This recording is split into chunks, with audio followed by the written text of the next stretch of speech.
Test, test, test, test. Okay.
ยังค่ะ Okay. Good afternoon, everyone.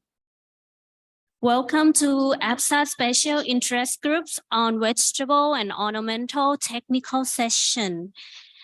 Before we start this session, we have to thank a company who support this session especially. We would like to thank Sakata for supporting this technical session. So we would like to play a short video from Sakata.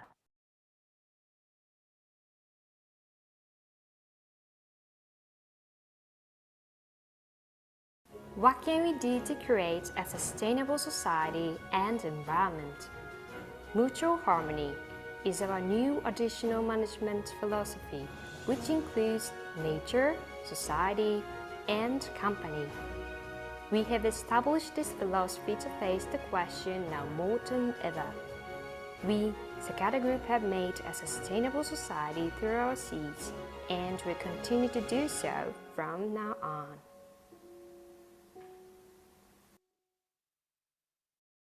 Thank you, Sakata, for your support. So without further ado, may I invite the chair and co-chair of this session to the stage. Our chair, Mr. Michel Devariwe, the chair of APSA Special Interest Group for Vegetable and Ornamentals, and the co-chair, Dr. Sumitra Kantrong, APSA Special Interest Group for Vegetables and Ornamental co-chair.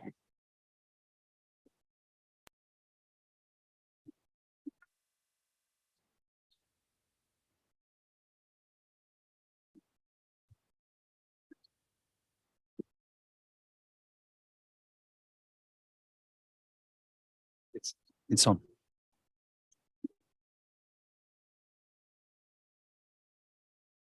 Good afternoon, everyone. First of all, we are sorry to start this session a little bit late. Obviously, just like in airlines, this is due to the previous session getting a little bit over time, but we will manage with that. On all the speakers, I have to make an announcement on all the speakers we had for today. We unfortunately were unable to present Dr. Samantha Thomas, who was going to make a presentation on the current situation of phytosanitary regulation in ornamental industry. She couldn't make it. She apologized. So we will make the session about 30 minutes shorter. We also have one speaker who is online, so we will shuffle a little bit the order of the presenters. Dr. Davide Camarano in Denmark is going to present right after the opening that I will present in a minute. So without further ado, I'd like to thank Dr. Sumitra to be my co-chair for today. And I think we can start the session right away. So if I may ask to present the first SIG Veg and Ornamental Summary of Activities, please. Oh, okay. Okay, thank you. So our group has been, as usual, very active over the year, and I'm going to present here today the amount of work that we did.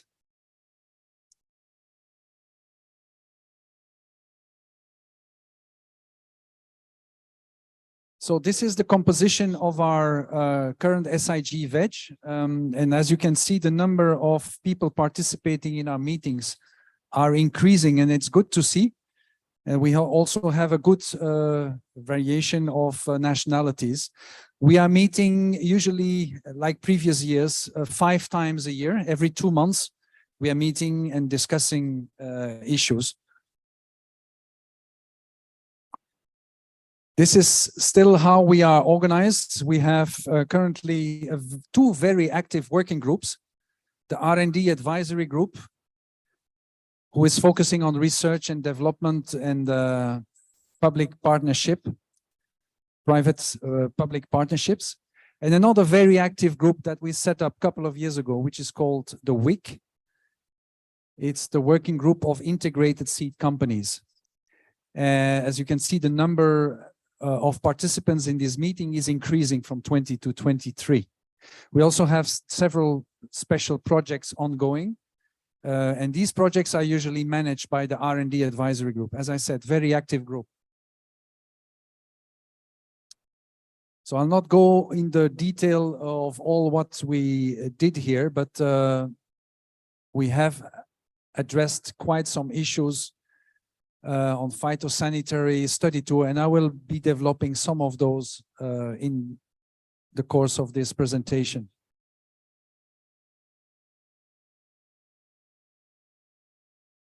So the study tour is usually a very important activity and one that is liked by the members. And of course, after so many years of not being able to travel, this was the golden opportunity of starting the travel again. And we had the opportunity of sending some APSA members to the Netherlands this year. So we had 14 APSA members registering from these nationalities. And I think I heard that they had a great visit. They were also there in the Netherlands during the time of the Floriade, which is also happening in Netherlands, and it's not happening every year so far I know. So that was very interesting also. I think all came back quite satisfied from that trip. So as I mentioned, the R&D advisory group is still working a lot on organizing these roundtables, whether they are solanaceous or cucurbit roundtable. We are also they have also organized several webinars during the week, which were attended by a lot of participants online. And of course, that is thanks to COVID that we could make these events possible. Webinar became very popular. So the roundtable going on, as I said, we have signed a special agreements, an MOU between ICAR and APSA in India. And that is maybe the start of a blooming relationship with the International Council of Agricultural Research in India. We hope to have a lot of projects going on under the cover of this MOU. And of course, we have the ongoing activities with the NSTDA and KMITL University.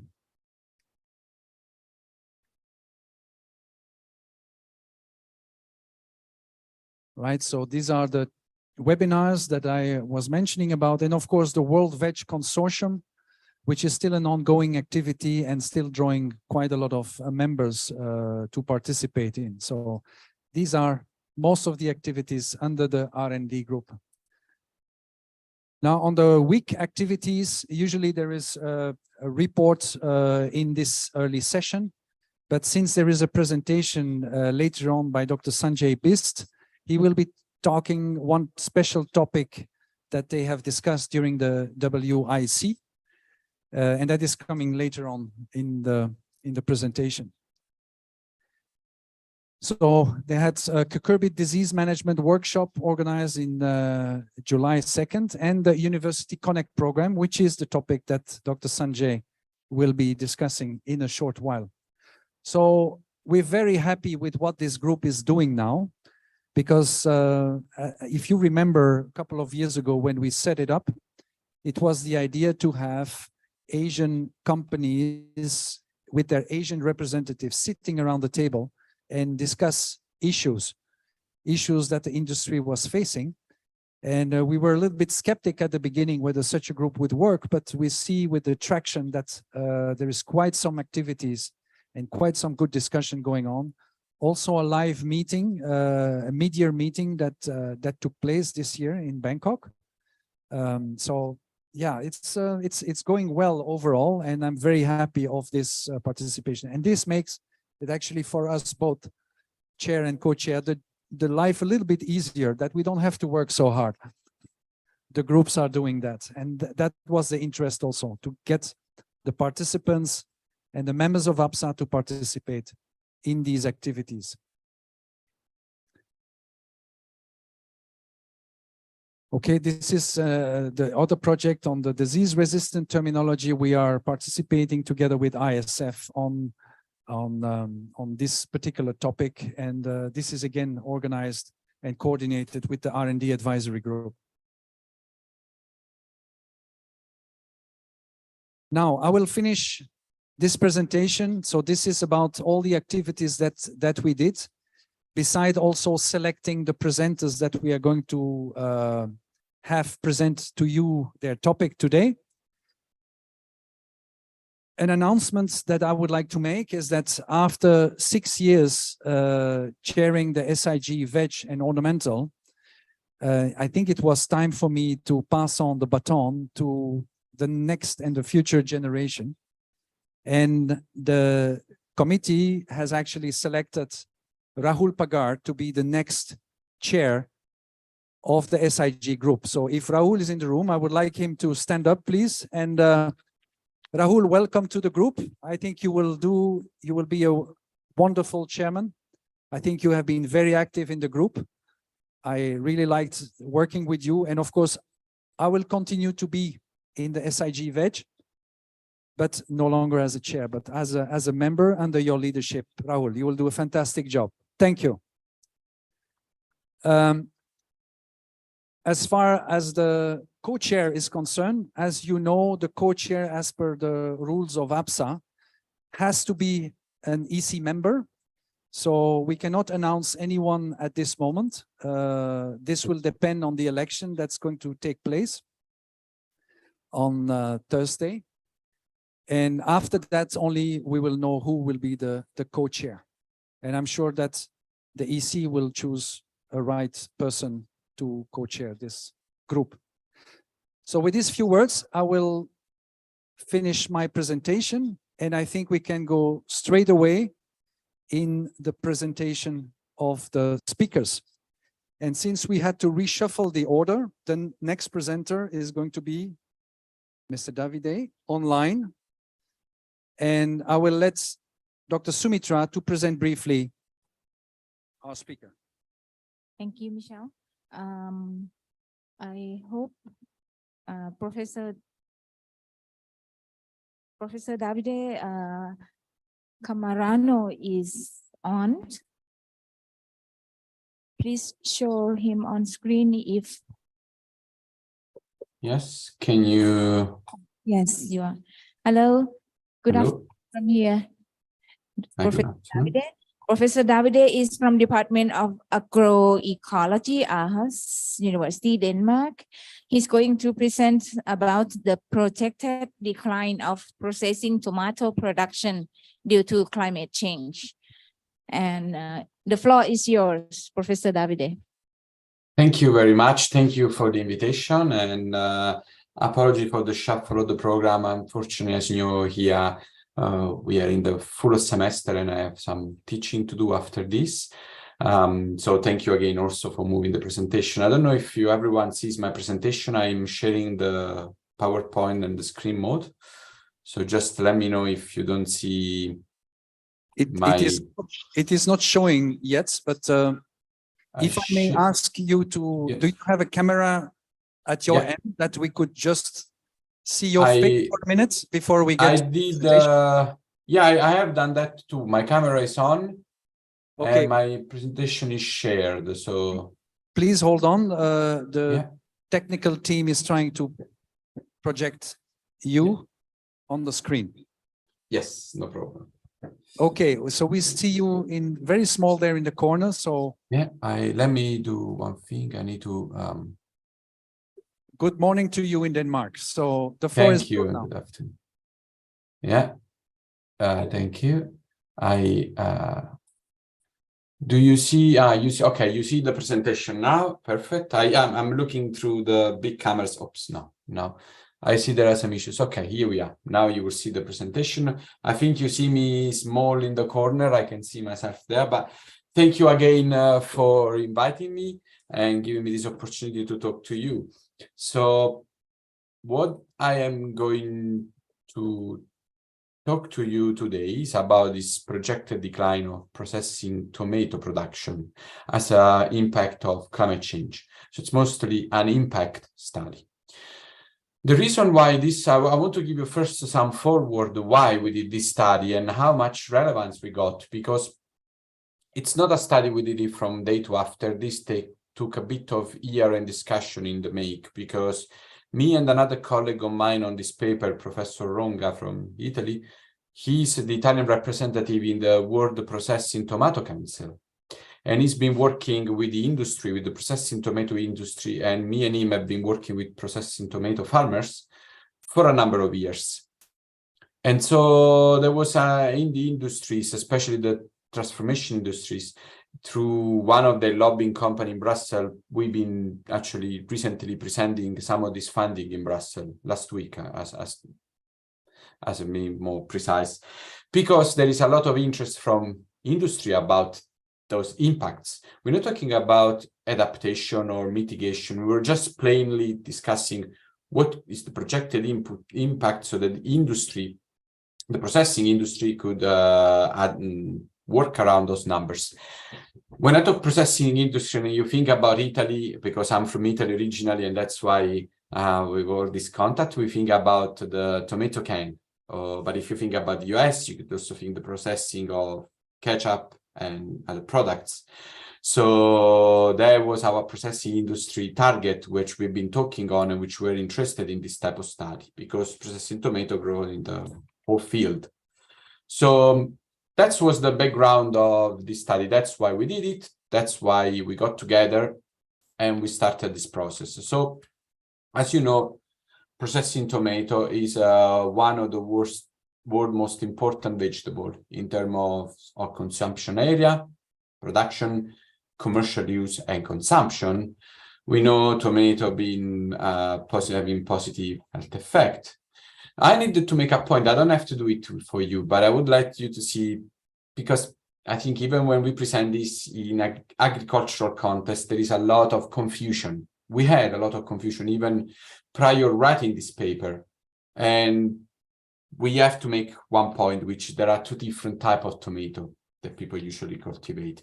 And these tend to generate confusion even among agricultural scientists or people that are not involved directly into the tomato production. And in fact, even the FAO, through their statistical service, just cluster all the tomato into one voice. And this is, in my opinion, it's completely wrong, because if we use the statistics data from FAO for tomato and want to imply something about production and everything, it is not correct, because they are really two different words, the different type of tomato. In fact, if you look at the FAO data, which are the one in red, and you look at the World Processing Tomato Council data, just for the processing tomato, you see a big difference. We validated those data on the Italian and the US data, because in those two countries, we actually did also have national and regional statistics. So while for processing tomato, they match the blue bar, the FAO data are completely off, because the reason is that tomato can be grown. This is actually a picture come from my hometown in Italy. You see tomato, the fresh consumption tomato grow, most of the time, they grow under glass house in controlled condition. They are of indeterminate growth. In this case, they grow with a particular system. They grow tall and then grow down again. So they sometimes they're actually out of soil. Whereas the processing tomato, as you see from this farmer that I visited this summer, they grow in full field. They are determinate growth. They tend to mature at the same time, and then they are mechanically harvested. So all the time we talk even with agricultural scientists, and especially with the policymakers, we find we need to make this distinction, because it sets up the whole stage of what we're trying to do, since we mostly talk about processing tomato, whereas sometimes once we've been questioned why we don't use the FAO data to imply patterns of tomato production, is because of the fact that they include all those two together into one voice, and that's unfortunately not correct. Now, another important point is most of the climate change impact, when you read through the literature review in science, it has been done on wheat, on maize, on rice, on potato, sometimes on soybean. But as I said to you at the beginning, we find talking with the industry, especially with the industries that transform the process, the tomato, is the where and how. It's very important for them. So impact on climate change could be important to them to know. So in this area, how much percentage less we are expecting in the next 50 years or so, because for them is planning. Of course, as I will also hint in the conclusion, we have adaptation, we have breedings, we have new techniques like biostimulants. They potentially could help to offset this. But in order to know how much we need to offset, we need to know how much the impact of climate is going to be. The main production of processing tomato is concentrated in 10 countries, which are the major processing tomato basket. But among those, 3, which is California mostly in the US, 2 regions in Italy and 3 regions in China, account for about 65% or more than 65% of the global production in tomato production. But in the past, there has been an attempt to do studies on processing tomato in several points within those regions, especially in Italy and a little bit in California. But each study was done taking together those studying and making a conclusion for the industry or let them understand what would be the impact is hard, because they're done on points, they're done using different climate models, different procedures, different crop modeling approach, and so on. So comparing the results, it's challenging. So as I said, there was a practical aim and objective to this paper to answer a specific question from the industry. But we also have a scientific objective, and overall we wanted to also conduce an up-to-date biophysical assessment of this impact of climate change in those 3 countries. We used the latest CMIP6 projection, so to be kind of hand in hand with the latest IPCC report finding. So we used actually one of the co-authors is an IPCC author on climate science. So we actually used the latest IPCC climate projection into this study. And also we used a common modeling protocol that is used in other international effort, which makes our result that could be plugged and linked into other international effort. Before going a bit into the methodology to let you understand what the complexity of the study, I just need to say for the biophysical assessment, we used what it's called crop simulation models, so crop growth models. Those are model representation of an interaction between the soil, the management, the climate, and the plant. Now, this is idealized for wheat, but it could be any crop here. It's very generic. So those models are made of many sub-routines, some very mechanistic, some very simple, like simple equations and so on. But the idea is that they can simulate this daily interaction between soil, plant, agronomic management, weather, over daily basis. For example, if you follow the rain here or the water, according to the amount of residues or tillage, some part will infiltrate, some will run off. When it's infiltrated in the soil, it goes through some soil processes. Some will drain, bringing nitrogen with it. Some will be uptaken by the crop and so on. So there are processes within these models. These are point-based model. And in this study, because we did regional study, then we used gridded soil information, gridded weather, cropland in order to scale up these points to larger region to understand the spatial variability and of the climate impact. So from a crop point of view, for this study, we use the crop model, the tomato model available in an existing support system. We calibrated the model for existing experiment in 3 different countries. So in California, in Italy, and in China. And as I said, because those are the main processing tomato producing region in the world. To calibrate the model, we need data. This data for this existing region were found in the literature.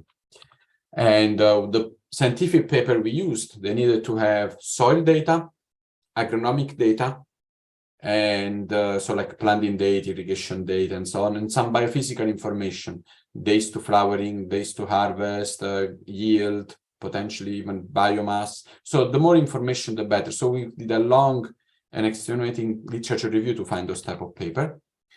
Weather data, we either ask the owner of the data to send us the weather data, so you observe the weather data, or we use the local public network that's available in California and in Italy, or the NASA weather data set. In Southeast Italy, I already did some work on tomato with farmers there, so we had already calibrated the crop component of the tomato model for the condition in Southeast Italy. Once our crop model like that is calibrated, then for crop, we need to calibrate the phenology, the biomass, the yield, so the parameter that control those kind of processes. Then the model is validated on an independent data set. And in this case, we had actually multiple years. We had year from 2005 to 2019 for each of this region obtained by the World Processing Tomato Council. So we used a complete independent data set to run the model and see how it compares against observed yield results. And the model was run on a gridded area in order to match the growing area of tomato in those areas. But how do we do that? There are a lot of agricultural gridded data sets in the world available, mostly for wheat, maize, rice, soybean, obviously. So what we had, we didn't really have an exact map of the field-based processing tomato area. But we actually had cropland area, as I said. So we used an existing data set called SPAM, in which we could see the different crops and their spatial distribution. And then we used the Google satellite images or Planet Sentinel-2 images, and then tried to match those areas with the area where the processing tomato grew. Within each soil, within each cropped area, we needed to now get weather data and soil data. The soil data was obtained from a global soil database, which has some very detailed soil profile information at depth. Some parameters are derived, some are interpolated, but it's a nice spatial data sets. And the gridded weather comes from the NASA product called an integration between the NASA Power and NASA Agmera dataset. And so we did all this overlay between weather and soil for each growing area. When it comes to agronomic data, when we run the regional simulation, we need to have some transplanting date. For this type of climate change study, we needed to find what each area, the window of transplanting data, the mean transplanting date is for tomato. So for Italy and California was very easy, for China a bit less, but for the three countries, we used the same approach, which means literature review, the expert knowledge. As I mentioned before, we worked with farmers in Italy, but also in California. So, and in California, we had some professor from University of Davis who helped us to get this information. In China, also, we contacted professors working in processing tomato. And also we had information from the literature, information from people on the ground. And also we start doing some sensitivity analysis with the model in order to determine from this tree information the transplanting date. We can simulate drip irrigation with crop models. So we set up the model in a way that when a threshold water goes below a certain amount of available water content in the soil, it triggers irrigation. This was determined again from some back and forth between agronomists on the field and us, basically. And we consider, to make it a bit easier, we consider a non-nitrogen stress crop. We fertilize anytime we were putting water with drip, because the model can simulate this drip irrigation effect. So we did it in that way. Climate projections were derived from the ECMIP website, which contains the latest IPCC, the latest climate projection that the IPCC used. And they were gridded, and we used a 5 global climate model within this. So instead of using only one projection, we used the 5 global climate model to represent different climate sensitivities. As you mostly know, when we look at the climate projection, we don't look just at one climate model. We use a multiple climate model because each climate model will have different climate sensitivity. For example, some climate model can project a much milder condition. Some climate model more hotter condition and all everything in between. So we selected 5 that have a range of different climate sensitivities. For each climate model, we then run different scenario, so shared pathways, representing the different greenhouse gas emission pathways, in which case are low, which is SSP1 2.6, high, SSP3 7.0, and very high, SSP5 8.5. So for each GCM, we had 3 scenarios.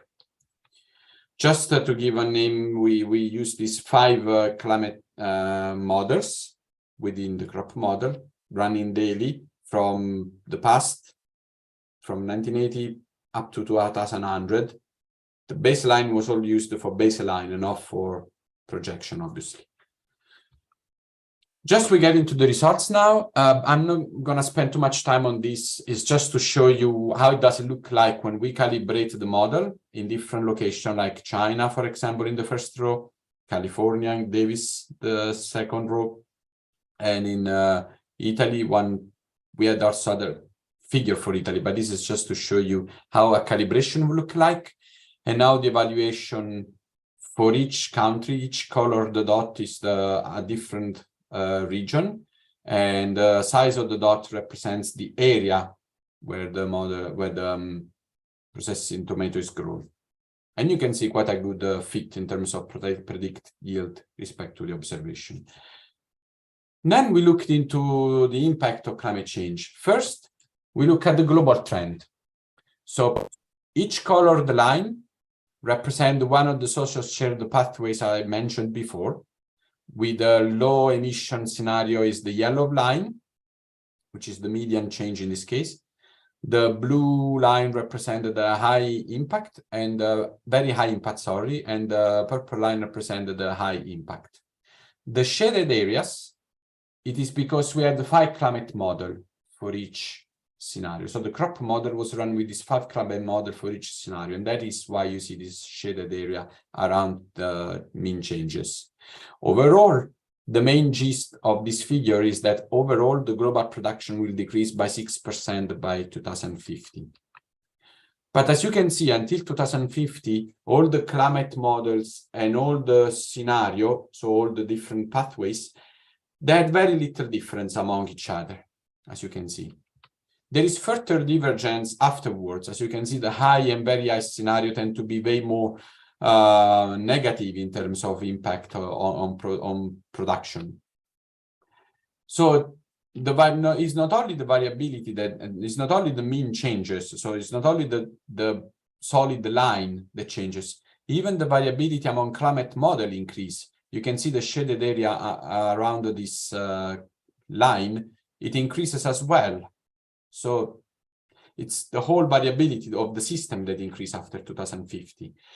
And for example, the main drop for this blue line here, it is because the projected climate after 2050 tend to be quite severe, but we are talking about a social shared pathways, which is very high emission, high greenhouse gas emission. This is a very worst case scenario ever. And so it's just to show what would happen if we get to a road that could be very unrealistic potentially. But then the results can be broken down by region. And again, the line represents the color, represent the same pathways we discussed before, and the shaded area 5 GCM. China seemed to be projected to maintain a viable production. And later I will show you a figure why is that. So we go a bit more into the detail on that. California and Italy showed a larger decrease. And regarding Italy, the projected changes for Southeast Italy agree with other study and other study done in similar settings. Within each region also, so this again, it tells you a trend among the whole region. So here it tells you about all Italy, the whole California, the whole region of Xinjiang in China, and so on. But within each region, there could be also differences. I'm not going to show all the region. The point of this figure that I want to make to you, and again, here we had actually some positive feedback from the industry because we were a Californian company contacted us. They do breeding. And they were telling us what we are looking into this paper, what they were looking into this figure as a projected impact, they are actually seeing it already now, which I don't know if it's a good or a bad thing, honestly, because our results show that these differences becomes more marked in the future. So they are breeding towards this difference between East and West and North and South California, and they are breeding crops in this way. And these results actually give them more confidence of what they're doing, because they are looking, of course, when you breed for something, you breed it for a crop that will be growing in 5 to 10 years into the field. So again, that was actually a positive response we had from an industry, an indirect response we didn't expect, which pleased us. But the main point of this figure, you could see that the column represents the different global climate model. So the different climate model, the row, the different social shared pathways. And this figure is just the average yield change per year. So this, if the trend is positive, it's green. If it's negative, it becomes red. When there is no color, means that there is not significant difference in terms of time series change of the yield. And as you can see, this depends on the different climate model and the different social shared pathways, but there is a regional difference between different area of California or even within China or within Italy. So what we looked at before were the average changes. But when we go more into the detail, we can see which climate model and which social shared pathways holds the highest negative changes or little changes or no changes and so on. But when I mentioned before why we had the big dip in California and in Italy, why China the dip in production happened later, and why globally we have the 6%. So we go a bit more in depth and say it's because when a crop grows in the field, it has a sort of optimal temperature in which it can grow. Above that optimal temperature, any increase in air temperature, especially maximum air temperature or in mean in temperature, cause an acceleration in development, cause an acceleration in senescence rate. And depending on the growth stage when this higher temperature are experienced, it can cause negative impact on production or in biomass accumulation, in photosynthesis, and so on. So as you can see in California, the bulk of the data are around already in sort of above 20 degrees in the mean temperature. But as you increase the mean temperature, there is a negative correlation with yield. And so you can see that in Italy and California, we're already at the edge of that optimal temperature threshold. So any increase in temperature causes a drop in yield. Whereas in China, as you can see for this region, we are still well below that optimal temperature. So any increase in temperature still does not cause a decrease in yield, but it needs to get much higher. So you need to get to a very highly extreme projection in order to see the same drop in yield. And of course, we can also look at generalize the tomato yield response at different latitudes. Each box here represents a different scenario. And you can see as we get from a very low to a very high scenario, this density of points tend to drop because it's the air temperature that increases. So we have the air temperature, the yield, and the latitude.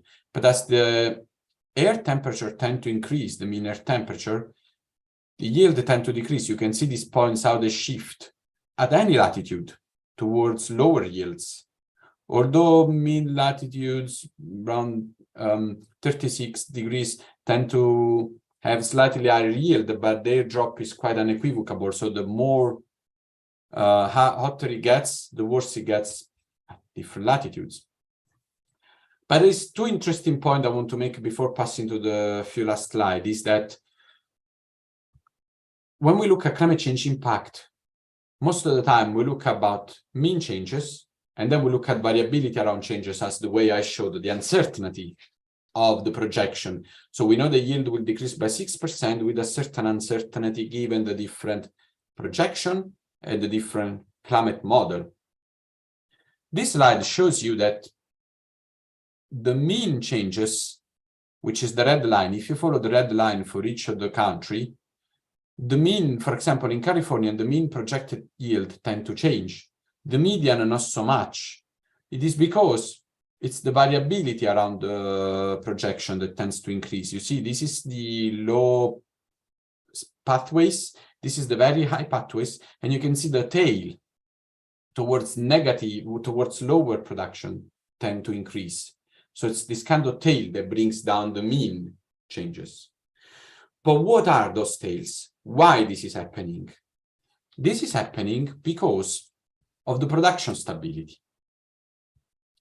So what is increasing over the years, the climate projection clearly show, no matter the GCM, an interesting point is even the milder GCM, even the milder climate model, which I call them GCM, they tend to be, no matter the projection, they all tell one thing, that in the future, extreme event will tend to be more common. Now, some climate model will have more of this extreme event, some climate model a bit less, but all of them are telling us in the future, there will be, as you will see here, more and more extreme event, which will have a huge impact on production. So we looked at all the years in which the yield are below the 10% quantile of our distributed yields. And you can see how, with the increasing greenhouse gas emission, so we go into very severe pathways, the number of extreme events, so the number of low yield years tend to increase. And again, it's important when we, and I found this very useful for talking with the industry, we say, yes, we know this is going to happen, we know this is the impact, but of course this impact also depends on the climate model considered, although there is an agreement that this will happen. Now, some model will tell it will happen more, some model it will tell it will happen less. You can see the difference between the different climate models, but it will happen. On average, we will have more extreme weather events. But climate change, being an irrigated crop processing tomato and requires quite a lot of water. Also, what we found is that growing season, it tend to be quite rainfall, okay, quite variable among the different climate models, because for temperature is a bit easier to do climate impact. Rainfall tends to be quite more variable between the climate model. But there was an interesting point that all the climate model agreed in terms of impact on rainfall and therefore water demand is that irrigation will increase quite a lot in the future. Again, in this case, for processing tomato industry, and this was quite clear, especially here in Europe, talking with this lobbying, Tomato Europe, this lobbying company, is that the implication for them is not too about how much water, but the competition for water. Because if in Southeast Italy, they need to use more water and they already don't have enough water now, in the future that water needs to be used for urban use or for industrial use, cannot be used for agricultural use. So the most problematic thing for them is the competition for water. And this is because, again, this is a climate impact study, but we need to consider that breeding, like the Californian companies we've been in touch with, actually they've been in touch with us and we are now talking with them about this, how breeding for several particular traits like heat resistance, drought resistance, and so on, but how breeding and now agronomy, so crop management, changing transplanting date, is it viable? Are we getting too much towards some early frost, which could be also damaging?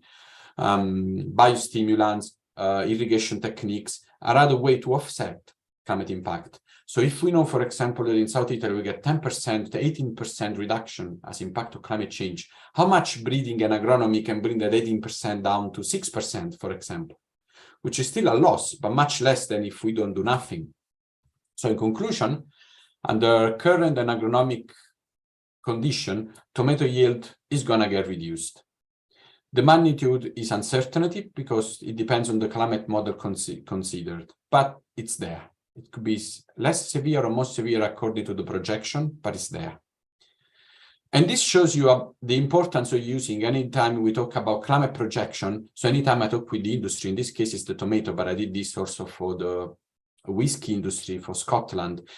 It's important to use multiple climate and multiple pathways so that the stakeholder can see, okay, this is our projected changes on average, and this is how much variability there is around the change. And then stakeholder can know how to manage. They tend to manage well that information, having a variability around it.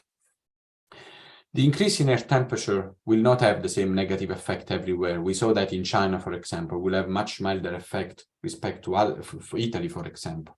This depends also how close the points are to this temperature threshold. Now, with water, even if water for production is available in some area, like in Southeast Italy, and farmers could still apply lots of water like they do nowadays, it's the increase in air temperature that greatly surpass the optimal temperature for tomato that is going to cause the main problem for tomato. And that's what I think crop modelers, people that work in crop modeling, like I've been doing, need to be work a bit more closer with horticulturalists, because at the moment I've been lucky to be involved with horticulturalists, but it's not the norm. So I would like to see way more study on horticultural crop and climate change, because I think it's important to start working also with breeders and agronomists to make sure that we can have the right adaptation and mitigation options out there on the table for farmers and for the industry as well. And with this, I thank you again for your attention. So I stop sharing so you can see me. Thank you, Dr. Davide, for this quite acute presentation. It got us all our attention for sure. I try to go through all the graphs there. So I would like to invite some questions from the floor, if there are any.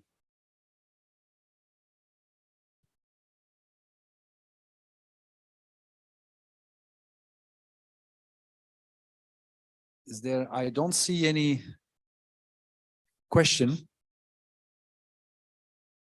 Maybe a question from my side, if I may. Yeah. You were talking, I mean, all these climate data, but we have here a lot of breeding companies present at APSA. Yeah. So what would you recommend the companies to do, to start working on to mitigate all the risks that you have presented there? Yeah, that's an interesting question, because like for the tomato production, I think we did have a breeding company, Morningstar. I don't know if you're aware of this company from California. They contacted us and they said, look, your result look very interesting, because we are trying to breed for heat resistance, the crop. So for the processing tomato. So I think, you know, like in this study, what we showed is more than the drought resistance, because already now processing tomato grown with deficit irrigation. And there are already techniques to kind of offset this drought impact, agronomic technique on processing tomato. So from what we're talking with the industry and with some of the breeding companies is they breed for heat resistance. So trying to breed for heat resistance. Our study was really more unintentionally we start getting connected with breeding companies in this study, because our message was for the industry to say, okay, in this area, that's what you're gonna get in the future. And our next step was to connect now with breeding company, with seed company, to say, okay, we need to have transplanting tomato. So we need to have plants that would be much more heat resistant. Potentially even drought resistance, obviously, would be great as well. But I think the main fundamental things is, can we have a bit more heat resistance? Because even in South Italy, we are trying to work with farmers to see if we are looking at climate projection, if we can change the transplanting dates. The problem we get exposed to early frosting. And then for the farmers is an additional cost to rebuy the, you know, they do it nowadays, but it's a cost. Think about that. You know, we need to find, I think there is still lots work to do, because on tomato and on vegetable, there is nothing done in this way. For other crops, it's a bit more easier. I was involved in project with actually breeder for wheat to try to breed for drought resistance. And how can we use these approaches to understand and to build ideotype on the crop model to see how, if we breed with crop that have more, you know, certain traits in terms of roots, what happen and so on. So I think for vegetable, it's all an open question, because there is nothing. So these linkages between people that work in crop modeling, crop physiology, breeding, seed company, other stakeholder, there is not built. I haven't seen it anywhere. I mean, it's an open ground. So hopefully this, in my opinion, especially for this crop we are working, this vegetable we are working, hopefully this could be the beginning of more collaboration. So that's why I called at the end that, but I think it's important that, yeah. Thank you. Thank you very much, Dr. Davide. So Yeah.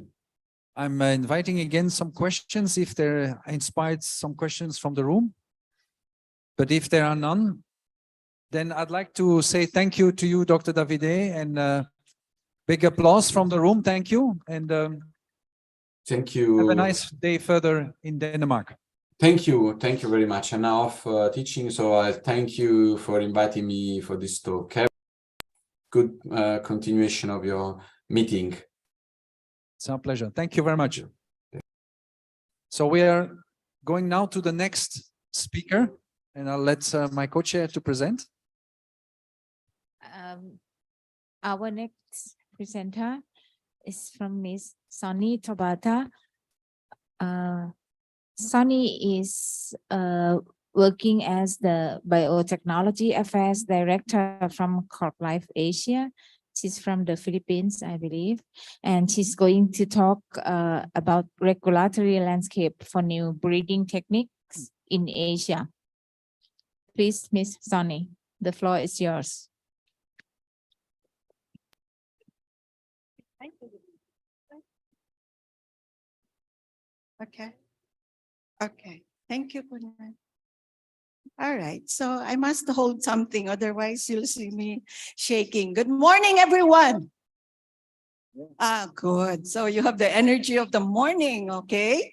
So I will start. Oh, I should face here.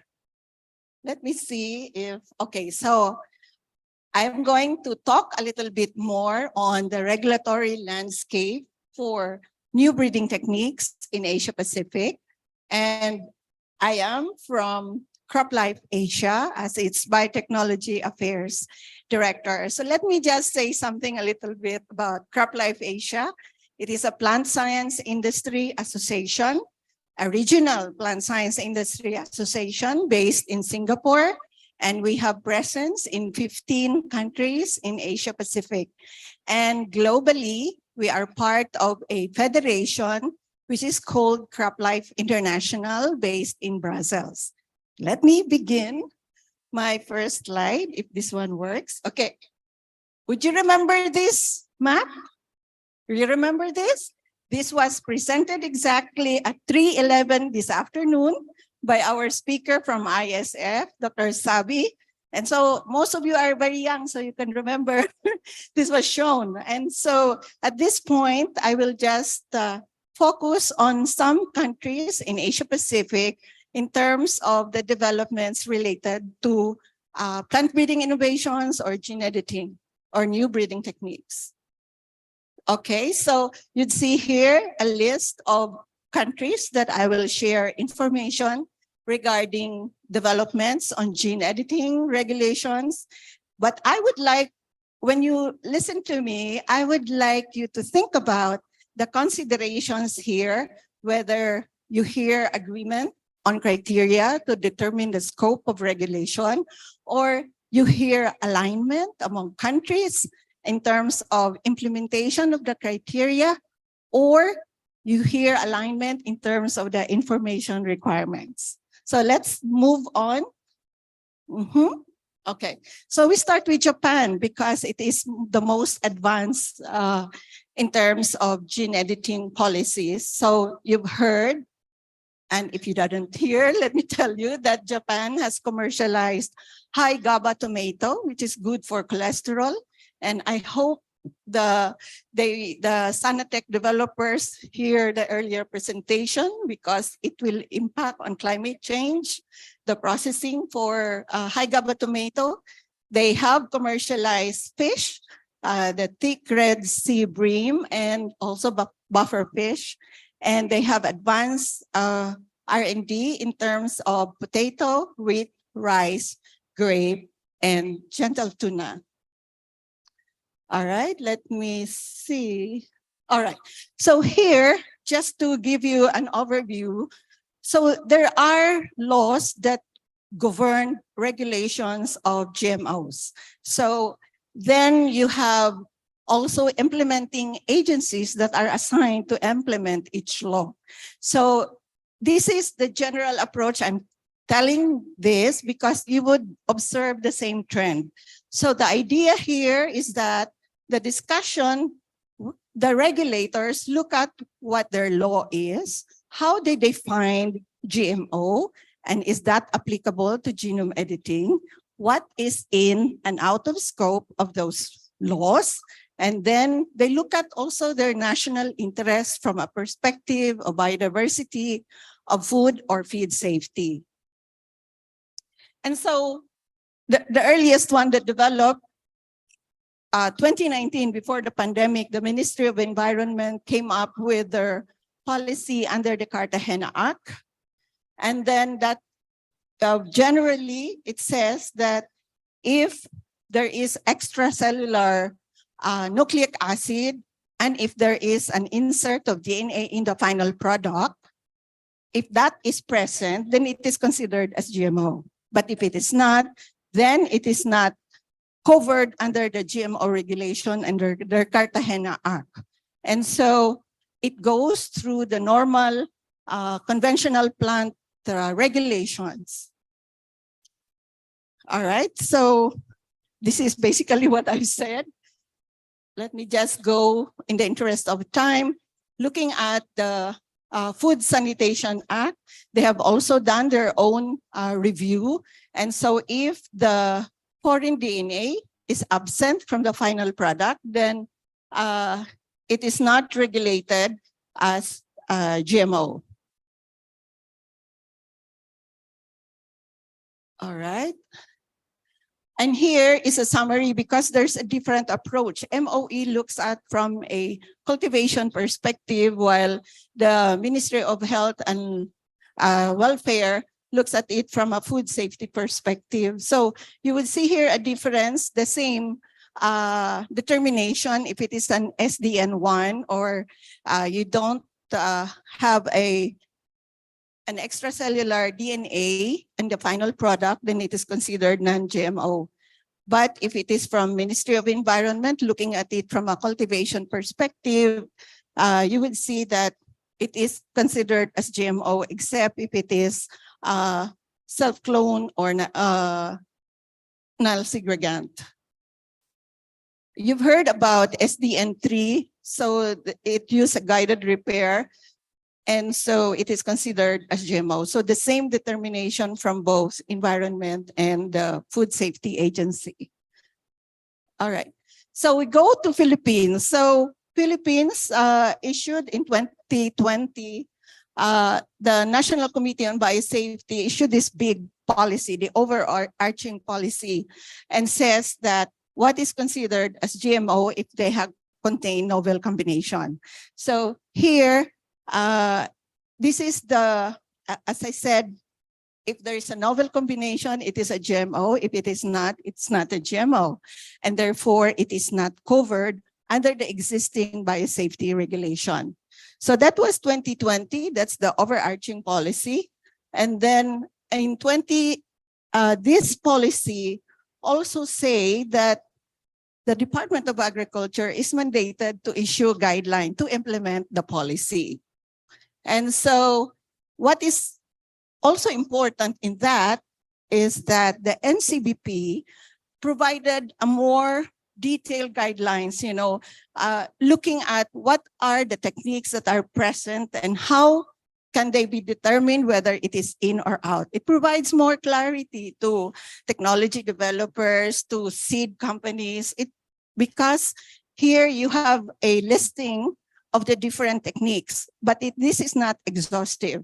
So the idea is simply to determine whether it has a novel combination or not. And so 2 years after, we have the Department of Agriculture issuing the implementing guidelines for that. So here they give you a step-by-step process. I'm in a hurry because of the time, and also the information that is required.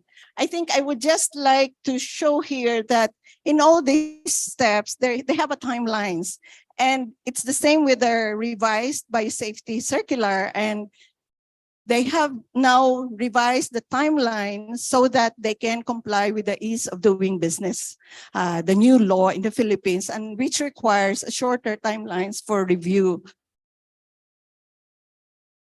And so at the end of that process, you will receive a certificate of non-coverage.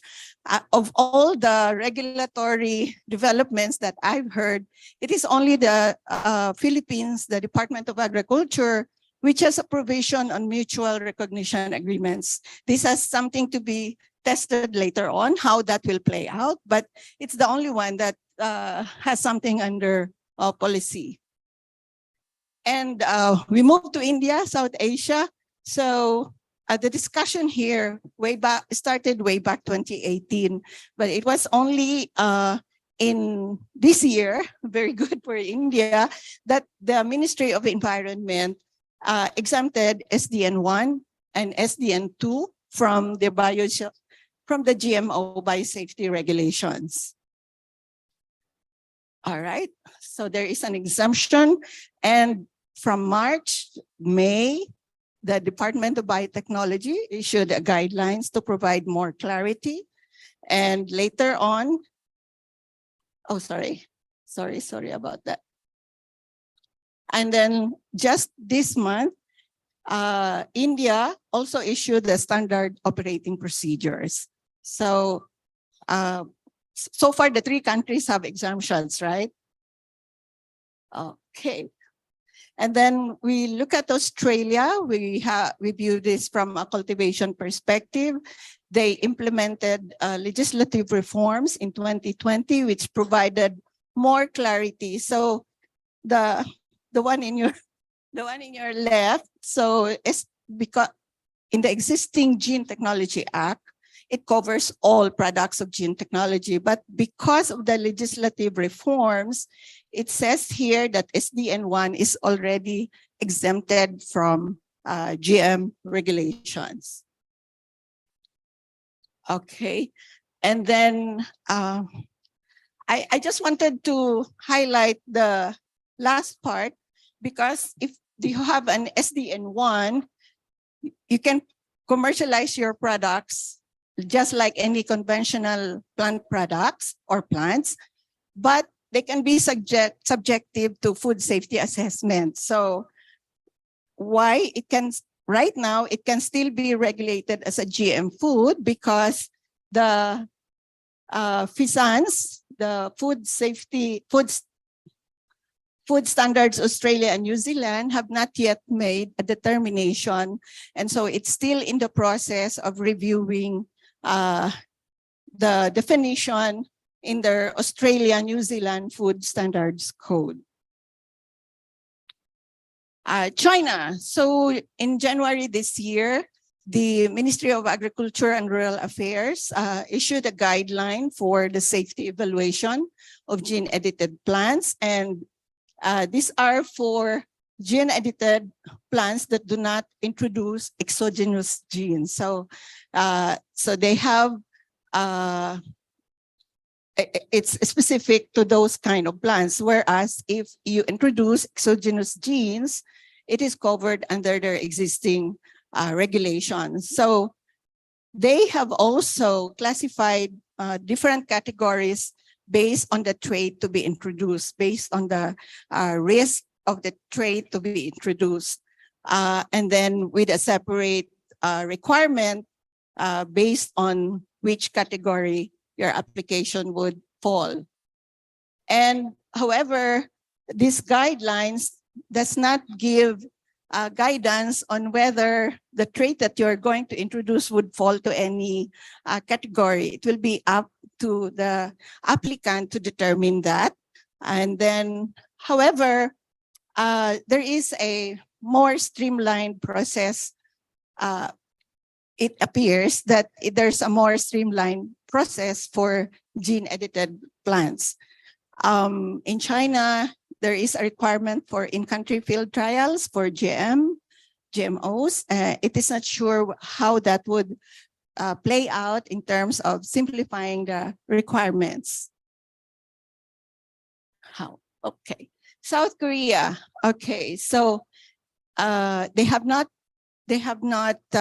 developed final policy yet on gene editing, but there are laws that govern, and I think the most important one as of now is the LMO Act, which governs the GMO transboundary movement.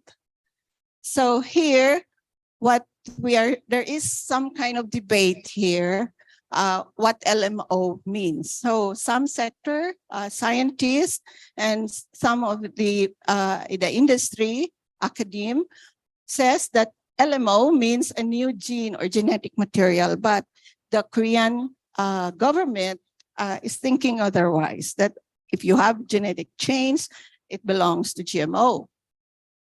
So very recently, they submitted a proposal to amend the LMO Act with the intention to cover gene editing. And so here you have basically the act. It says that if you don't introduce a foreign gene, then you can apply exemption from the risk review assessment. And here also, they classify genome-edited organisms as new genetically modified organism. And so there is still ongoing discussion because some sectors believe that when you say new genetically modified organism, that is not what genome editing is. And so it is still under review by the National Assembly, and we've got to see how that plays out as well. Singapore conducted previous consultations on its draft gene editing guidelines. And so you see here on the screen the different viewpoints from industry, from the Genetic Modification Advisory Committee, and the Singapore Food Agency, which is the regulatory agency. So this is the way Singapore is thinking, the SFA is thinking, and let me just go back to that. So I would like to emphasize the current position of the Singapore Food Agency, which says here in number 1 that genome-edited crops without foreign DNA can be considered equivalent to conventionally bred crops. And I think that's a very good point. And then while we're hoping that they are going to publish what happened here? They're going to publish the general, the final policy. We have yet to know when. So it's a work in progress. Next one is about Thailand. There is a draft guideline issued May 2022, but our next speaker from TASTA would talk more about this. Just suffice to say that there are 3 categories being considered in this draft guideline. So I move on to Indonesia. Still, the policy is under development. There have been consultations that are happening through the Biosafety Committee for Genetically Engineered Products, and they are also considering exemptions from here, from their GMO regulations, especially if the product is non-GMO, so free from transgene. And they are going to appoint a team to evaluate the non-GM status. So for example, if you apply at this point in time in Indonesia, it will be viewed under the GMO regulations, and there will be a team to review it. There is no official or final policy yet on genome editing. So we hope to hear also from Indonesia soon. Chinese Taipei, conversations here started in 2018, and there are 3 proposals being considered. Proposal number 3 is the most recent one this year. So there is a proposal number 1 with exemptions of some genome-edited techniques. Proposal number 2 and 3 is a registration base. Proposal number 2 is more about you can pre-register SDN1 or SDN2, but does not cover SDN3. Proposal number 3 covers SDN3. So what is common for proposal number 2 and proposal number 3 is that they wanted to create a different category for genome edited foods. So again, that is still under discussion. No final policy yet. What happened? Okay, what happened? Okay, so Vietnam is one of the only Southeast Asian country that supported the statement on agricultural application of precision biotechnology way back in 2020. So right now, the government is still considering what policy or what approach to take. They have existing biosafety laws, and so there is expectation that they will come up with a policy on genome editing.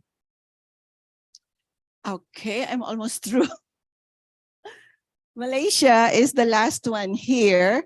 They conducted a consultation early this year, a multi-stakeholder consultation, but there was no working draft presented. It was simply seeking the views of the different stakeholders. And currently, they have also conducted consultation on its Biosafety Act, the Malaysia Biosafety Act of 2007. So we still have to know what is going to happen here. I think, remember this graph? So this is a summary of practically Japan, India, Australia, Philippines, and China. They have official policies or guidelines in place, whereas the second column, they still have to issue some policies on this. Some of them, Korea, Singapore, Thailand, and Indonesia, on Chinese Taipei, we've at least heard what are their consideration, they have some working documents, but for Vietnam and Malaysia, we haven't have any information yet on the direction they are going to take. So, Misha, I'm through. Thank you very much, and well in time for your presentation. Thank you. So thank you for reminding us on all these changes. Obviously, this is a fast-moving field, and legislation has sometimes a hard time cope up with all these changes. So I would like to invite questions from the room on this. And please do not focus on Thailand, as our next speaker is going to explain more specifically the rules of Thailand. So yes, a question, Sabols. So can you go to a microphone? Yeah.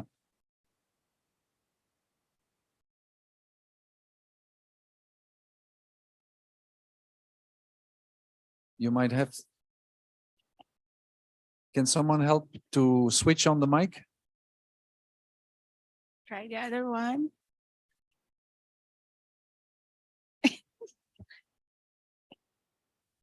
Yeah, this is working. Yeah, thank you very much, Sonny, for the presentation. I think for us, when we analyze the situation at ISF, what's happening in this Asian region, for us, especially the situation in Korea and China was the most worrying, because in our evaluation, we see that even if products which has been produced by genome editing will receive a lighter risk assessment, or even if they will be exempted from the biotech regulations, they will be still under the GMO legislation, and they will be called and labeled as GMOs in the future. So do you see the same problem with these two country regulations? Thank you, Sabi. I don't know whether it's the sound system, but if I can just rephrase, my understanding of the question is about the Korea and China having to look at genome editing policy from a GMO lens. And the second part, I think, is your question, if we are looking at the same thing. Yeah. Okay, you're nodding your head. Okay, so right now it looks like that.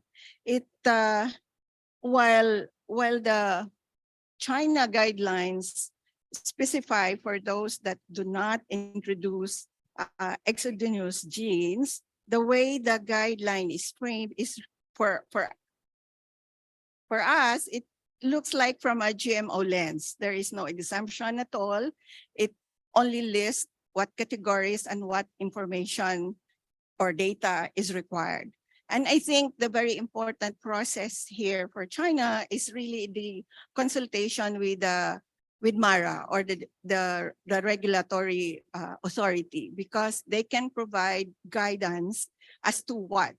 And although we heard that there is already a local developer that is trying the system, we don't have any information at all. But basically, yes, the information required is really is a proof of whether is it a GMO or not. So you still have to go through that process. And for Korea, so this is within the LMO Act. So if the amendment is within the LMO Act is on GMOs.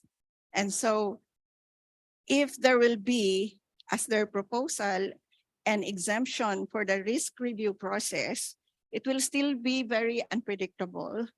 And we don't know how that will play out. That is why I think the academic and scientific community is really kind of advocating and discussing with the government because of how this would impact their vibrant R&D.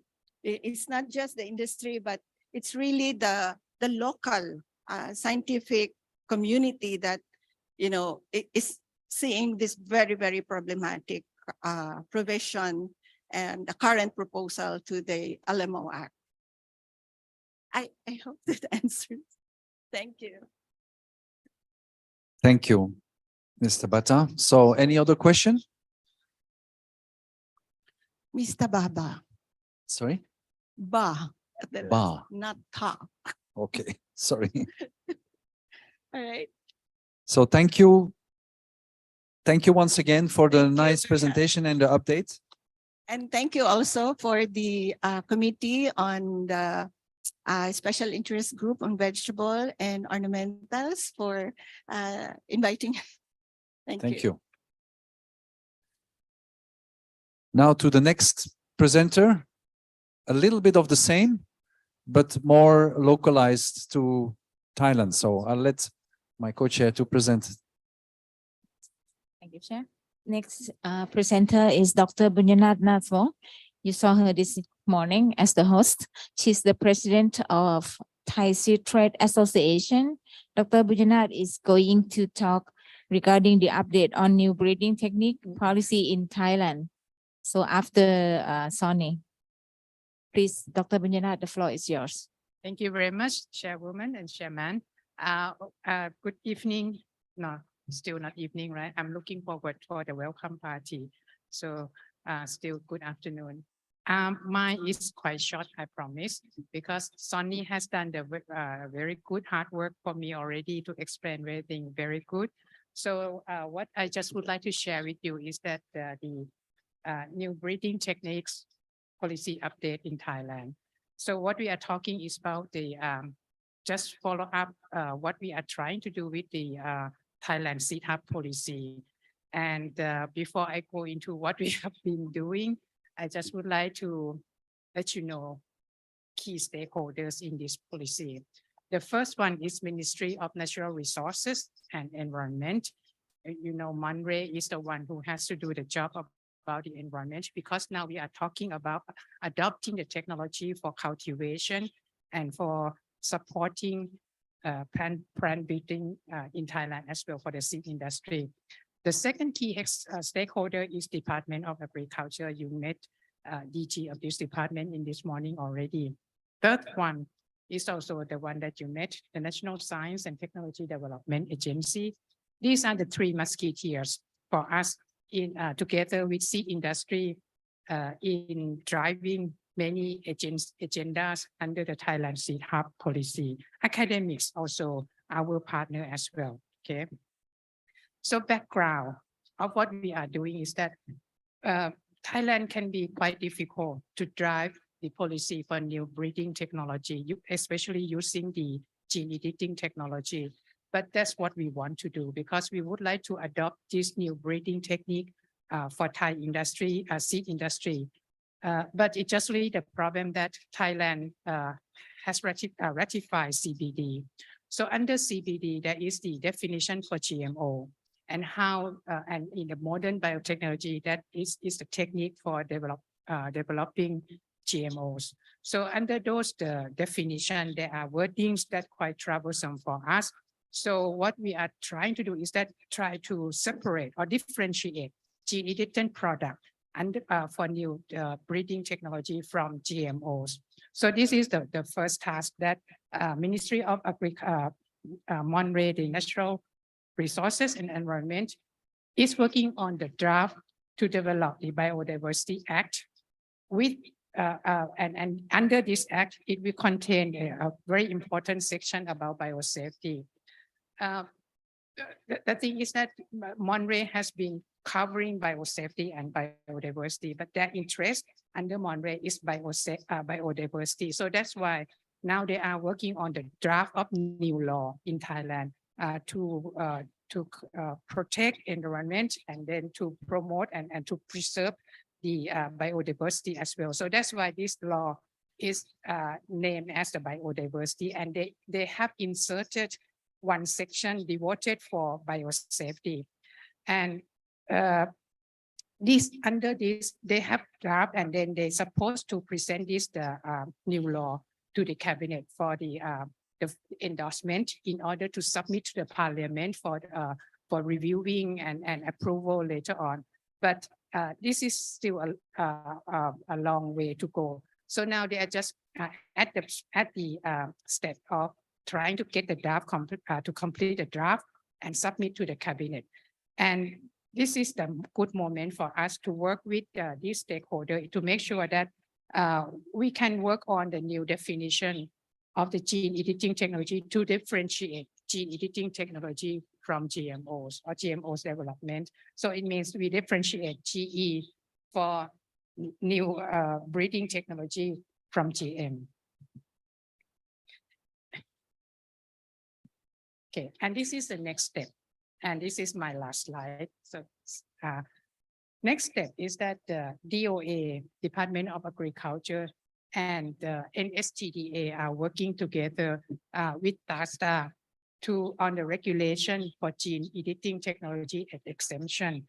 Our direction is that TASDA is aligning with the two agencies that there should be exemption for SDN1 and SDN2 with all the reason that as many other countries are doing, and Sonny has been explaining very well example from the Philippines and many other countries, right? So the next one is that what do we want to do with SDN3? Because with the new breeding technology, we may not be able to avoid SDN3.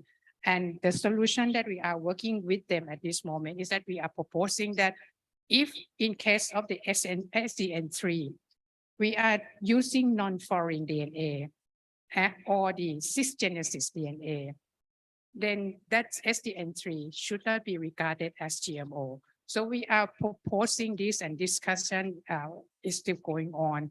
And we hope that with the DG support, as he mentioned in his presentation this morning, that gene editing technology is one of his priority for driving the seed hub in Thailand. And he has been asking Dr. Saran, who has presided the ceremony this morning as well, that to help DOA to work on this one. So we hope that with strong support from the key regulatory agency in Thailand, together with the biggest research institute in Thailand, we should be able to align with them and work together as a public and private partnership to align with Monterey and other agencies until they can get a good draft to submit the cabinet. So this is the exciting next step for us, but I know the road is wrong. And and it is not easy.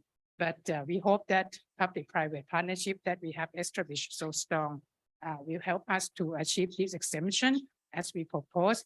And let's see, maybe in the next ASC Congress, we can present you the better or positive results from Thailand. So thank you very much. That's all from me. Thank you. Thank you, Dr. Bunyanath, for this explanation. So again, I think good to see that Thailand is moving on the right track to maybe allow new breeding technique. Yeah, we are moving on the right track, and let's see that how the result would be. Yes. So I hope Any that we can question get your from- support as well. Any question from the floor? Yes, Francois?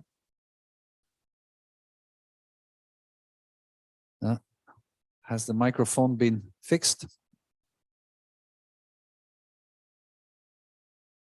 Not yet.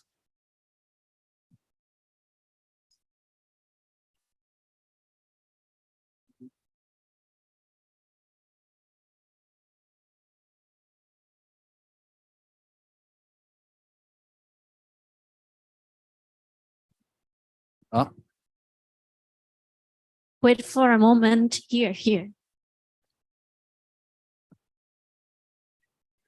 Thank you very much. No, my question is very simple. I want to know if in Thailand, the products obtained by gene editing are patentable or not.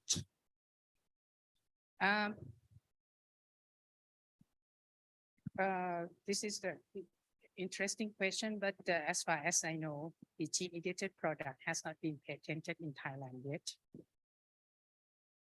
It's possible regarding the law. It is possible. It depends on the details because Thailand doesn't allow patent over the gene sequences. So it's still the big question mark. This is a good question because if we are driving for cisgenesis, right? So it will be quite difficult to patent that one because we are using from the same family and crossover. It's just only the technique to cut short the breeding program, right? But it doesn't distinct the technique. This is still the thing that we have to talk with the Department of Intellectual Rights as well. But first thing first, get the separation of the gene from the GMOs. And then of course, we have to talk with the IP department in Thailand. But that one is the Ministry of Commerce. Thank you. But I don't know if PVP or UPOP can be any help to clarify on this one. But if it is, that it is interesting to learn to each other and then to support our driving in this direction with the government agencies. Yeah, we may have discussions later, but yes, you at least you need to avoid the paradox to have difficulties to have good plant breeders' rights regarding conventional breeding and to have patents on editing and new breeding techniques. Thank you. Any other question from the floor? If not, thank you, Dr. Bunyanath. Thank you. Now to our last presenter of the day. He's very much familiar to our group. Dr. Sanjay Bist is going to present some of the activities made by the WIC. So I'll let you present quickly our next presenter. Thank you, Chair. Next presenter is Dr. Sanjay Bist. He's a co-chair of APSA Working Group of Integrated Vegetable Seed Company, WIC. And since our very first day of workshop, he did some University Connect program workshop. And today he's going to talk about the APSA University Connect program update. Please, Mr. Sanjay, the floor is yours. Good evening.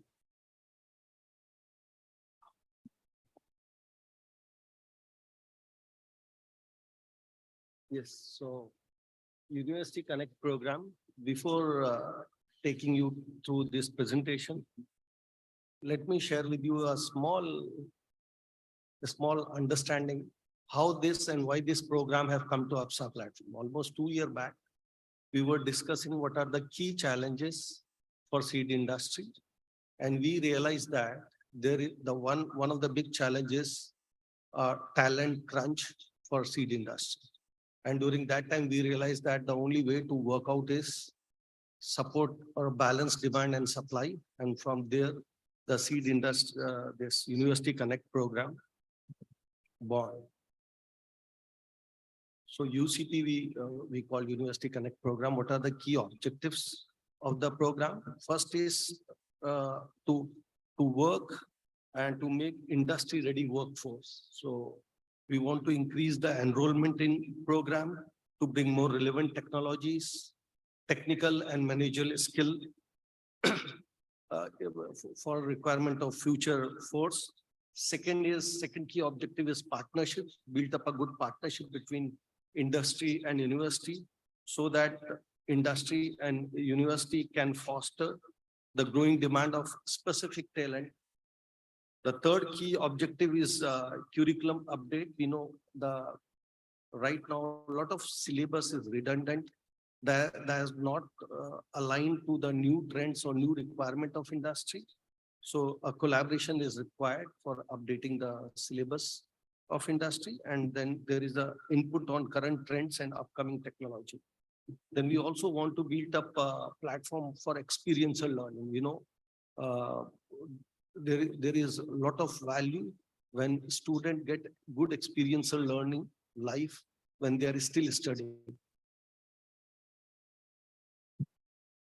Next, what is our aim?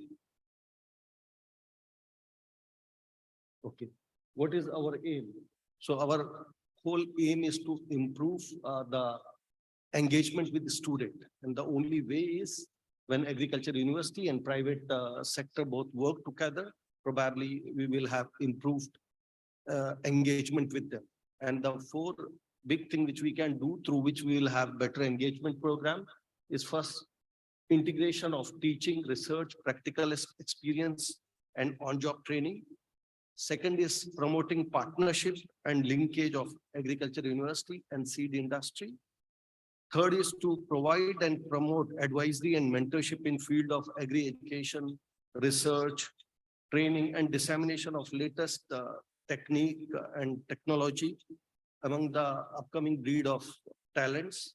And finally, right people on right place. That we know that a lot of students who select their course, who after selecting their course, they go for job.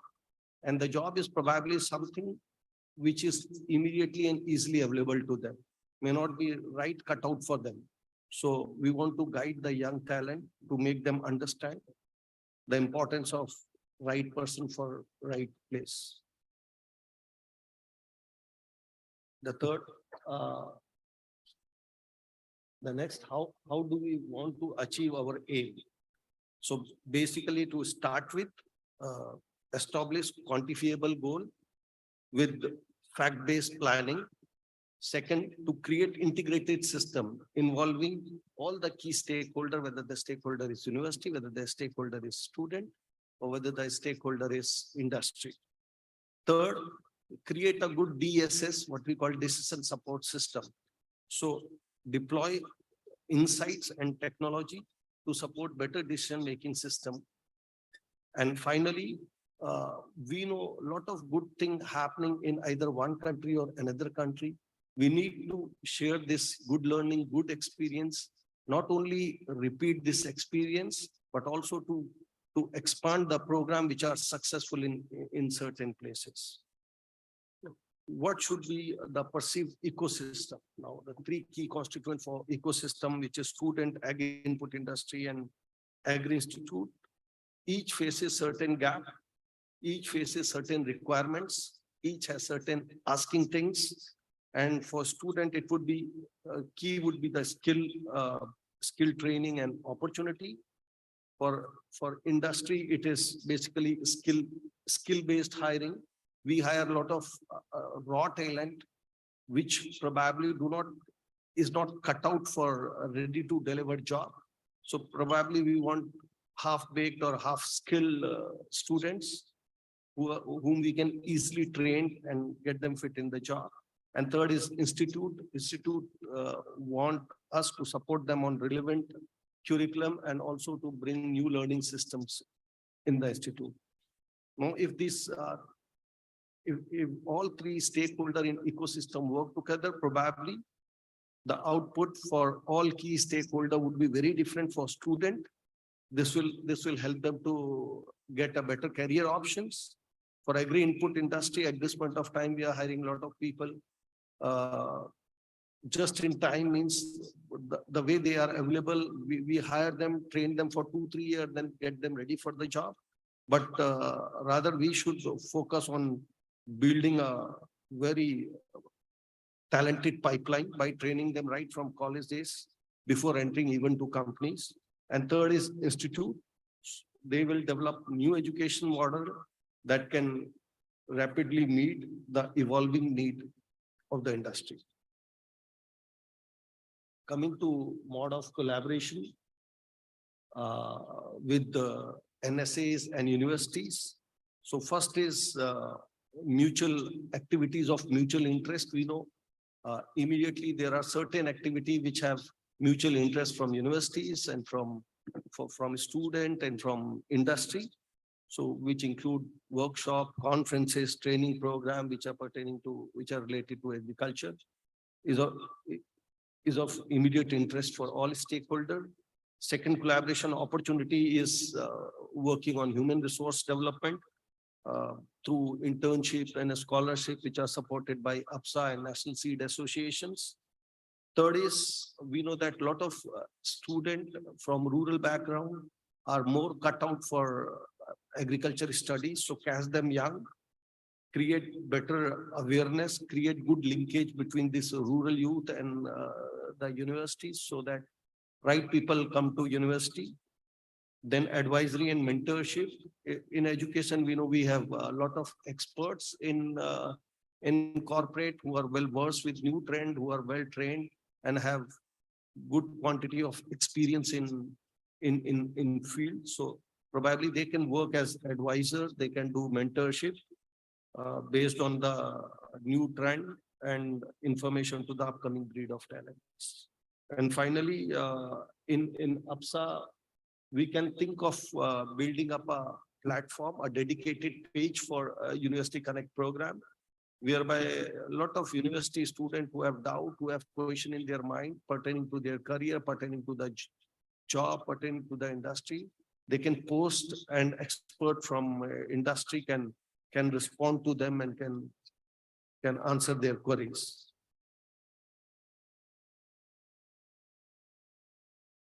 Now coming to what we have done as on date. So based on the country size and population, we have identified and target university which can cover whole country.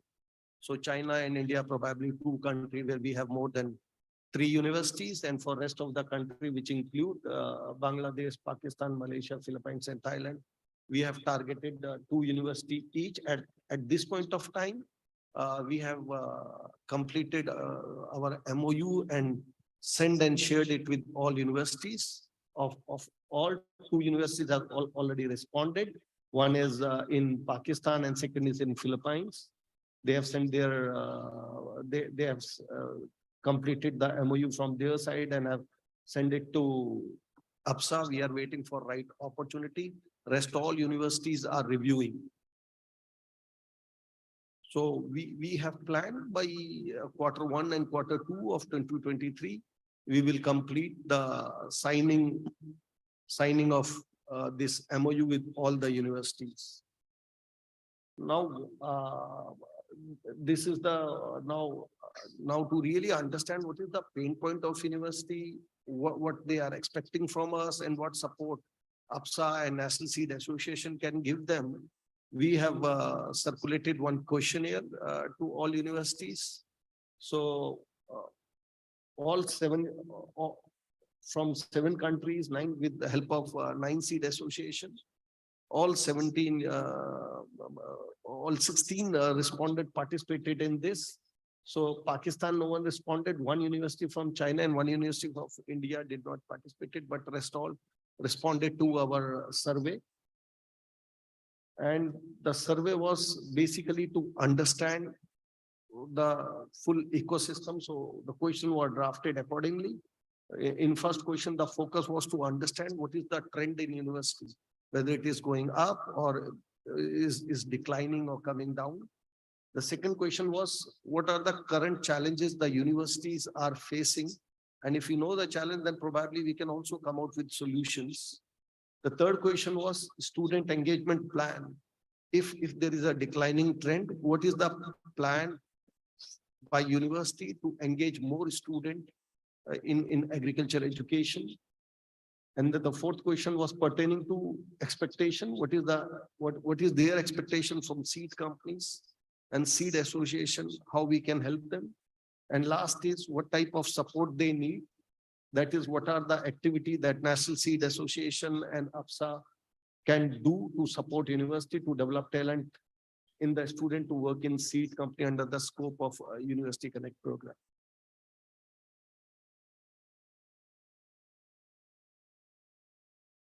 Now, the first question in survey was, is there a declining trend in student enrollment for the agriculture university? 16 responders were there from 13 universities who responded to us. So of these 16, 2 are from Philippines, 2 are from India, and rest each university, there was 1 responder from each university. So of total 13 universities, 7 universities shared that they can see a decline in trend. But we can take it with a slight pinch of salt, because last 3 years were also COVID year. Agriculture is a study which you cannot do from remote location and pure on internet. You need to go to field. You need to do more practical things, and probably that is the reason why we see high number, almost 50% of respondent university who say there is a decline in trend. Rest 6 universities say there is no decline in trend. So almost 50-50. So this gives us good hope. If we really find out what is the key reason for decline, probably we'll do everything to arrest this decline before it becomes really out of control. Now, the second question was university challenge to attract young talent in agriculture. So almost 90% of respondents said the decline trend is because of 2 reasons. One, there is future prospects, and second, there is a lack of job or good job opportunities. When we further drill it down at a student level, what we found is students are more interested in new sciences or non-agriculture courses, which include engineering, science, management, commerce. Also, students feel there is a lower wages in agriculture.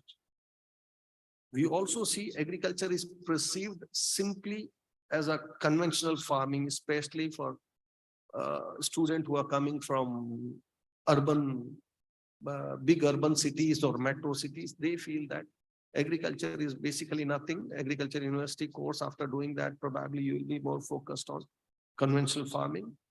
And they also believe that this course is preferably for only rural people. And third is, they know in world of mechanization, still it is labor intensive, so not preferable. And finally, of course, students have limited knowledge on opportunities in agriculture. It is definitely less glamorous course than other courses in Western world like STEM. So out of this, what we found is, what are the challenges pertaining to course? So there is always a limited internship opportunities in the course. There are less sponsored to course. Second is, curriculum is devoid of innovative technologies. There is lack of agri-expert.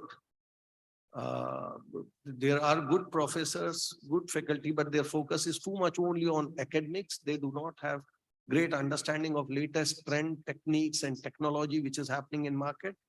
Probably that is one reason also why they do not get best faculty for fulfilling their current requirement. Difficulty in attracting young faculty with specialized skill.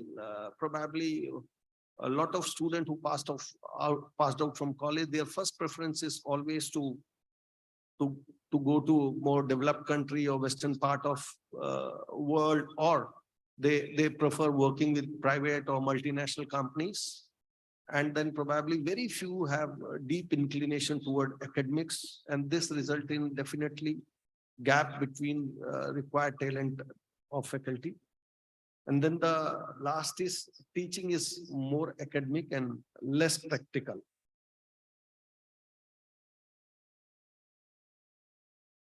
Now coming to third question, what is the plan of university to engage more students to study in agriculture?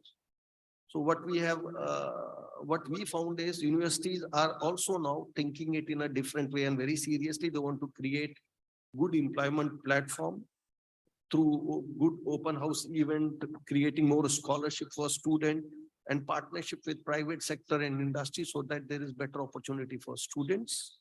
Second is industry academia relationship. Then they want to support for knowledge sharing, which they want to import from private industry, and then strengthening training and academic programs. Then third, they realize that education affordability for underprivileged. So they know that a lot of students come with a farming background in this part of world. Most of the farmers are marginal farmer, they have limited income.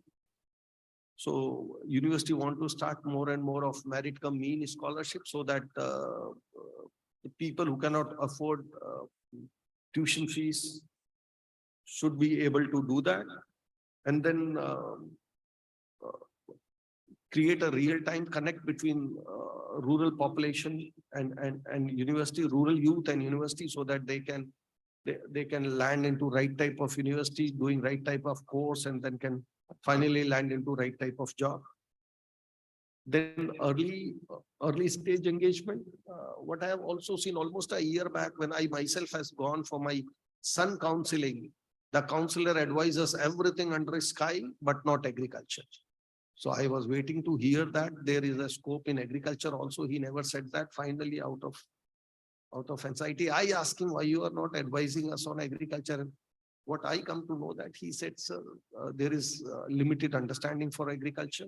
We hardly have knowledge about that, especially for class 10th and 12th student, class 12th student who are supposed to go to university.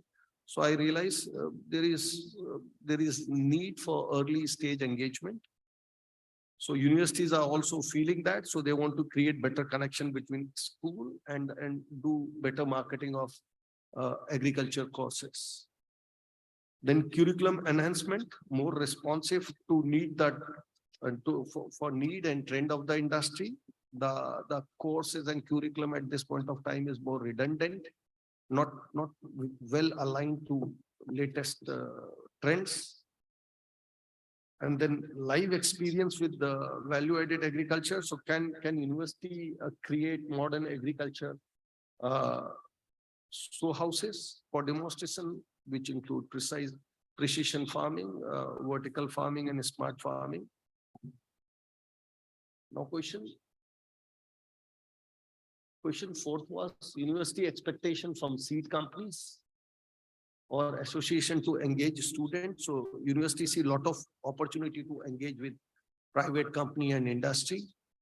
And then they think that can industry assist them in curriculum building, which is a big gap. Second is they also see opportunity for developing in-house training program, especially in research and development function. Then they want better student engagement program and farmer training programs. And then they also expect that there should be good support from private companies for placement, internship, scholarship, and recognizing their good work. Then we have also seen a lot of students do MSc and PhD. They can create a lot of data, which could be a very useful secondary data for companies. So setting up good research proposal for collaboration with MSc and PhD student is another good opportunity.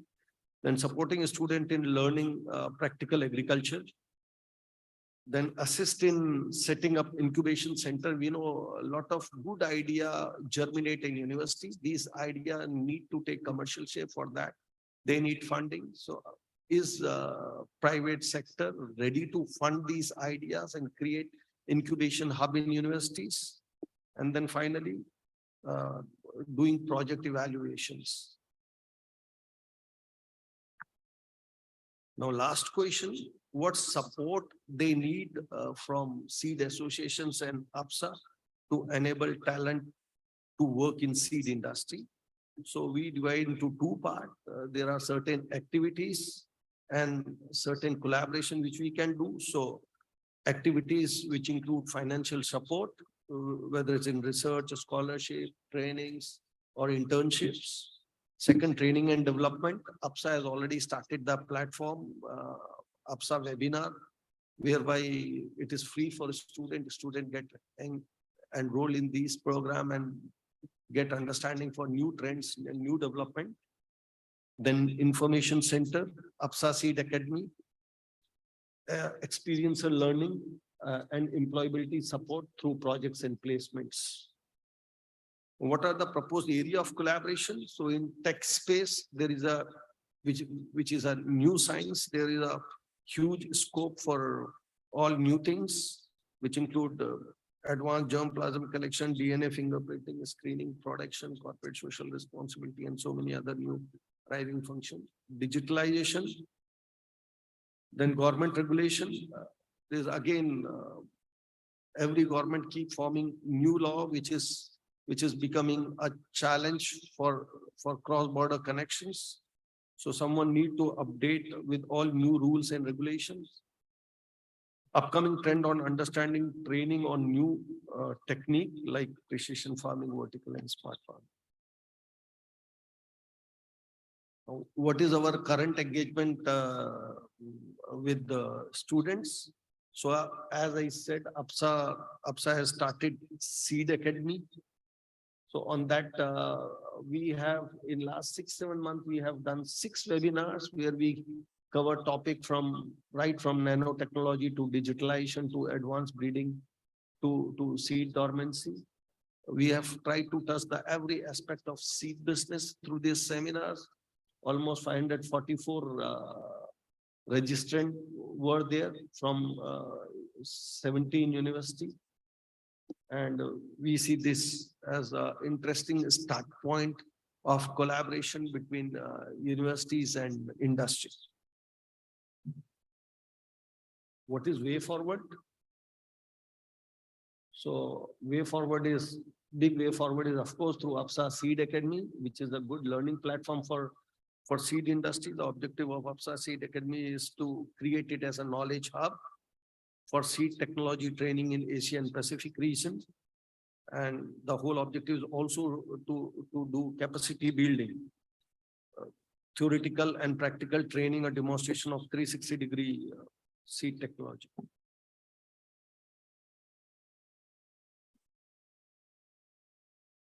My last slide is what is the way forward?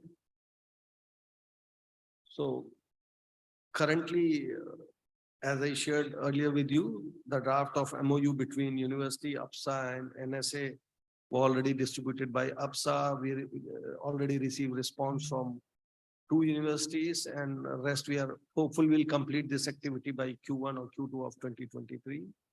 Official sign ceremony will happen in maybe early Q1 of 2023.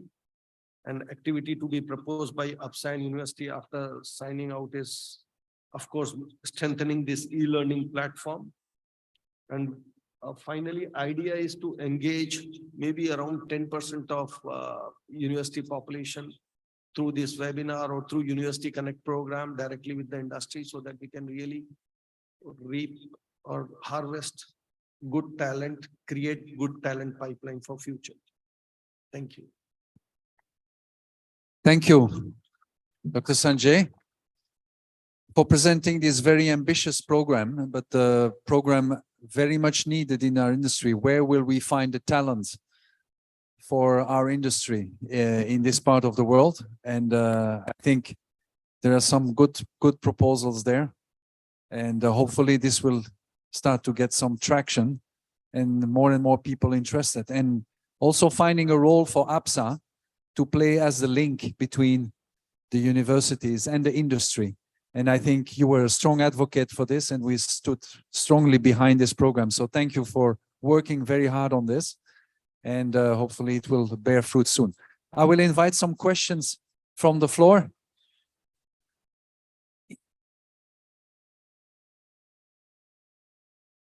No questions, so it seems that your explanations were very clear. So thank you very much, Dr. Sanjay. Thank you. We have come now to the end of our program, a quick wrap up and a last presentation of small token to our different presenters. Dr. Sumitra, would you like to help me close? Thank you, Mr. Chair. I will have a quick wrap up from our four presenter. The first one, Professor Davide, he mentioned regarding the project impact on industry due to the climate change, and the data was very beautiful, and tomato production will be highly affected in 2 countries where he presented here, the Italy and USA. California will be with high impact, but China would be seems to be fine. So with the very modern methodology and as well as the way he grabbed the satellite information shows us a very clear picture.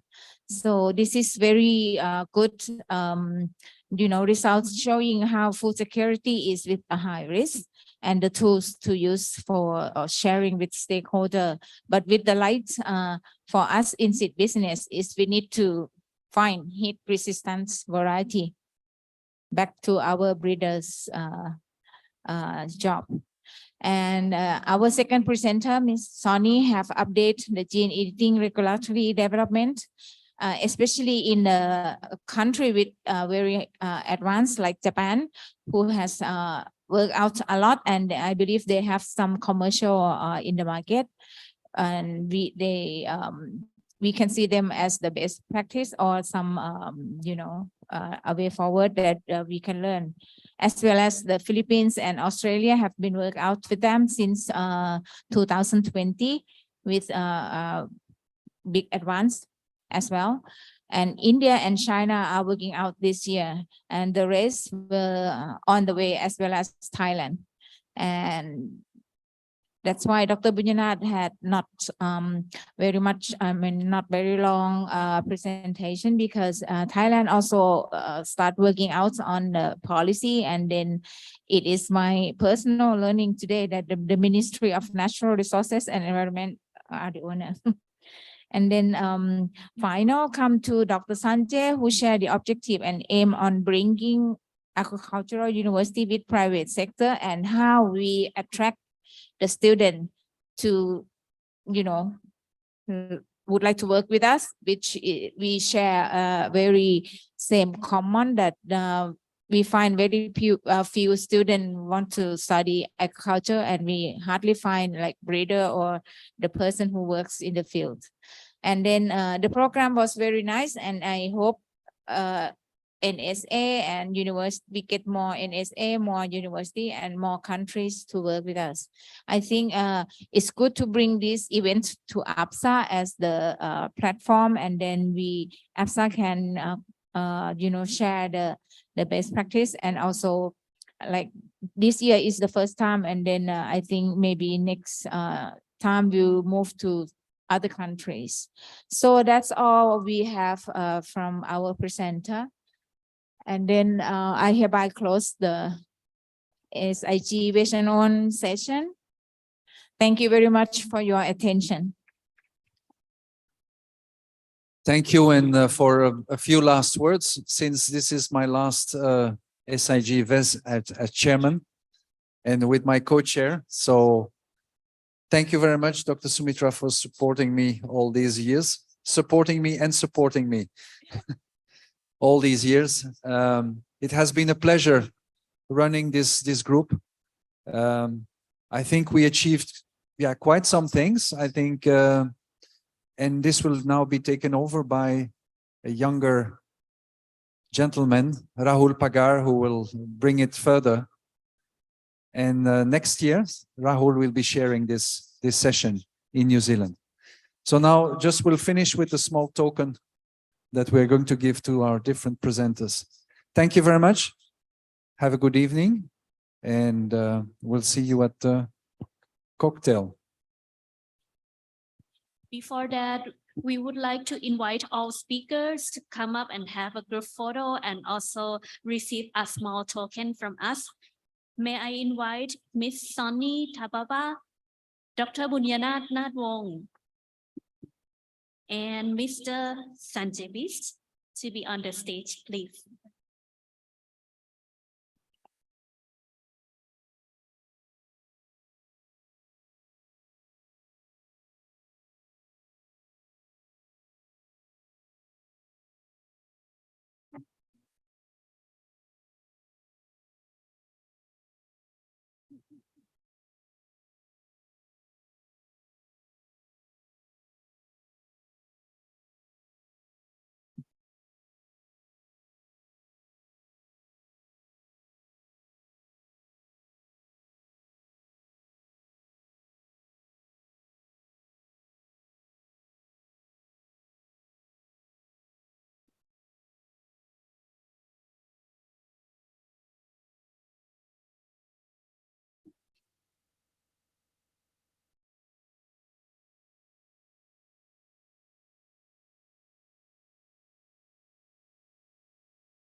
Thank you very much, everyone. So next will be the cocktail party at 7 p.m. So we will reorganize this room to be ready for the cocktail party. Okay, see you soon.